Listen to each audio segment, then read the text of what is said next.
না মাতা, কিভাবে থাকবেন আপনি বনবাসী? কিভাবে ওরা বড় হবে? আপনার সেবার জন্য আমাকে নিয়ে চলুন মাতা। ভুলে যাচ্ছ হনুমান, সর্বদা অন্য কাউকে সেবা করার প্রতিজ্ঞা তুমি করেছ।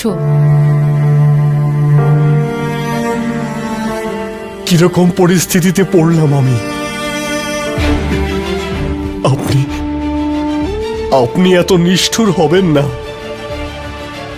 আপনাকে ছাড়া এই অযোধ্যা আর অযোধ্যা থাকবে না। আপনাকে ছাড়া প্রভু শ্রীরাম কি করে থাকবেন মাতা? এই জন্যই তো আমি তোমাকে এখানে ডেকেছি। হনুমান, তোমার ভক্তিতেই তো উনি শক্তি পাবেন। তোমার মাতার কথা তুমি রাখবে তো?